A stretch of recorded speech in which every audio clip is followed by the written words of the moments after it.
The Avian Nestbox network started back in 1996. We started with about 500 Nestboxes. And the whole idea was to really look at what are some of the impacts of any potential contamination in the environment around the whole Pareto Plateau. And so how do you do that? Well, you have to have a lot of boxes, and you have to have them in different areas of concern. And so we have them in areas where we think there's no contamination possible, or areas where there may be. And so that's kind of the whole idea, was to start looking at birds that we could capture easily and that we could monitor. And so that's where the bluebirds come in.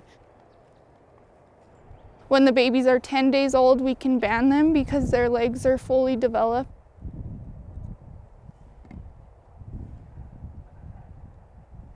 And when they're at least 12 days, we're able to sex them.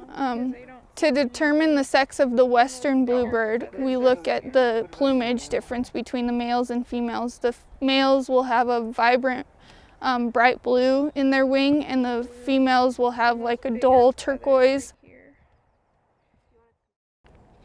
For successful nests, we are just monitoring if there's fledging. If it's unsuccessful, we are looking for reasons why it was unsuccessful, including parasites.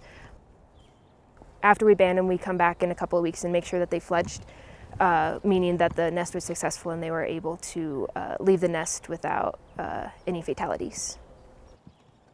Wildlife are exposed to multiple environmental stresses. It may be food limitation, drought, high temperatures, loss of habitat, contaminants, noise. Each one of those stresses they're able to deal with, but you start getting multiple stresses, and that's where you can start seeing impacts. You know, the biologists at the laboratory play a really important function because they can support the science. What they're doing is they're collecting data that goes into the monitoring, which is really important for not only for compliance, so that we know that we are operating within all of the environmental regulations that there are. They are the ones collecting the data, and if you don't have the data, then you can't make decisions that are really valid. They are out there understanding the system, and it's really about understanding the system of the whole Pareto Plateau and the laboratory.